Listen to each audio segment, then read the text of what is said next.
To open valley, you'll run a whole strip of copper, chalk the line, and then run the slates up to it. In a closed valley, you're going to be running slates together in a miter and putting step flashing between each course. If you're doing new construction, you'll chalk your lines all the way into the valley, and then you can measure between your chalk lines. And that's how you'll figure out what size copper you'll need to put in here. I want the copper to overlap at least 4 to 5 inches. When you're doing a closed valley, you have to do both sides at the same time as you're going up, because you're putting step flashing in there.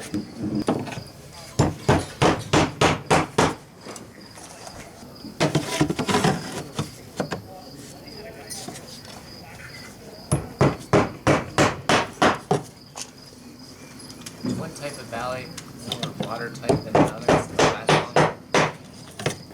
One thing I found is like with the closed valleys, sometimes doesn't get as much sunlight and whatever, water as much as the open valleys, so they kind of tend to last a little bit longer. I found it. At least where Of course, still use 20-ounce copper for the valley flashings.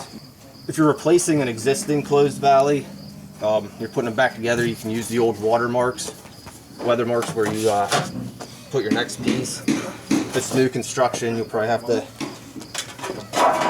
use a tape and mark where your next course is going to be, so you know where to install it.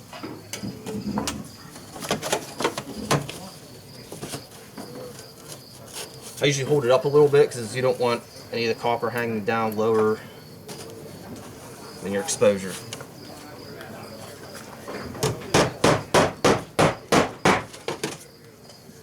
These 12 by 12 inch pieces.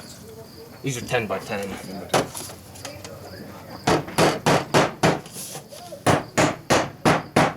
If you have smaller slates, you use smaller ones then?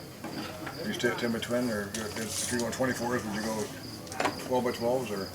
Yeah, it's whatever your chalk lines are going to be, you'll measure, and it's roughly 8 inches. You can add 5 to it, and that's from corner to corner. You want at least 13 inches, so it works out. But these are 10 by 10 squares of copper. Gave me like 14 inches. What's the advantage of clipping the bottom? That you just get a little more coverage? A little more coverage. Yeah, plus sometimes it'll leave a little corner sticking out, so I just clip them off. Nice.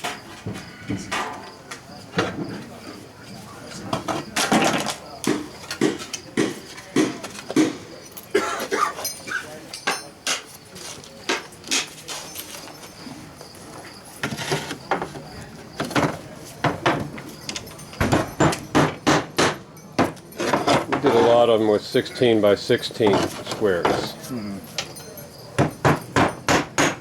But yeah, the larger the slate, the bigger the copper. Bigger the copper.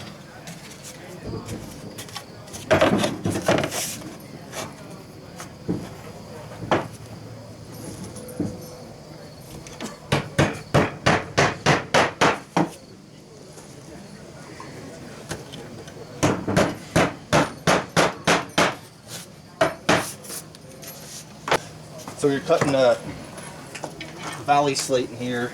It's kind of really hard to, sit there and like guess where you're gonna cut it, because you want these to be as tight as possible. So what you can do is you flip the slate on the back, lay it into the valley, and of course you'll be cutting the slates on the back, so you're making all your marks on the back. Slide it down to pretty much in line with the bottom. I hold mine up a little bit, just rather to, you can trim some off if it's sticking up too high, because you can't put it back on after you cut it.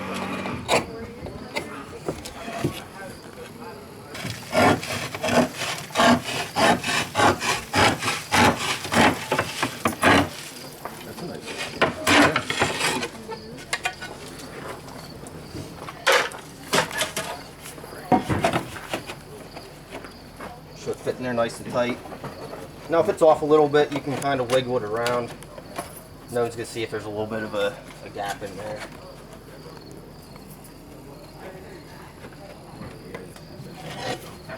No, that's actually moving. That's pretty sweet. I was measured. Yeah, I see that. Nice and tight.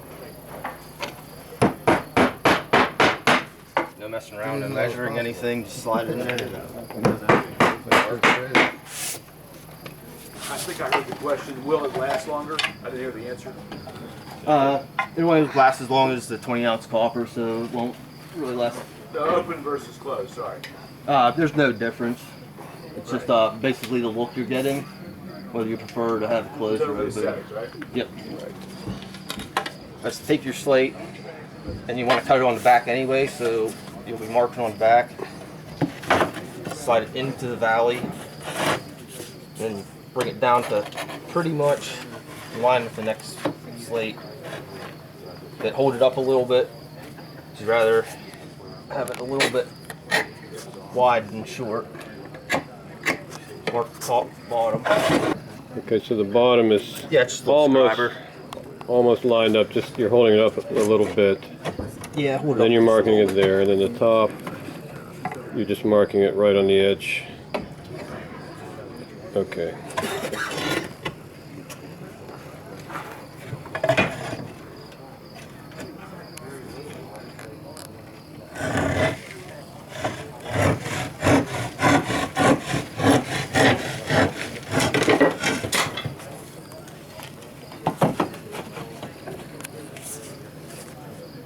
pretty much perfect.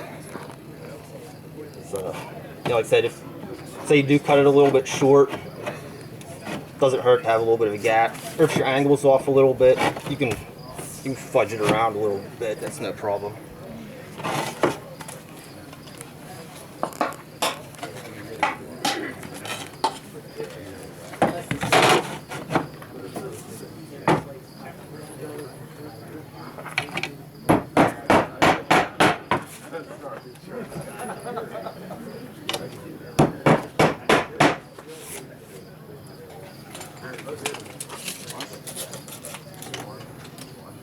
Now you're marking what?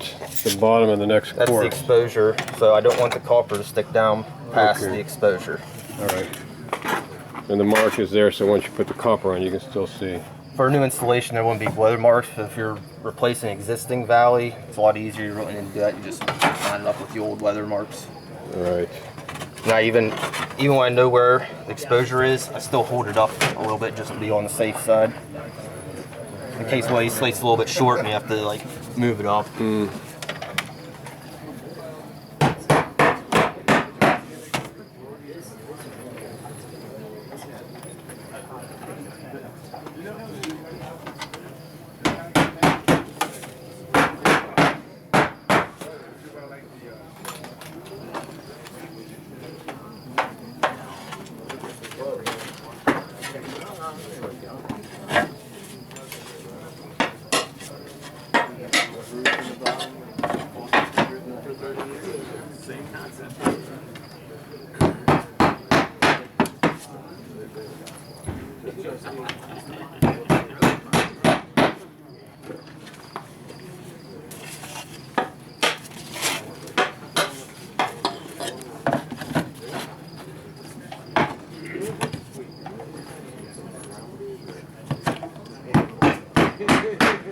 So another question, Yes. how much more labor do you think a closed valley is versus open? It's definitely more labor intensive, so if you're going to be estimating one, definitely add for time. And I think you slightly use a little more copper than putting one long strip in. I mean, 20% more labor, 30, probably. I never really figured it out, Yeah. but it's definitely more time consuming and material cost is more.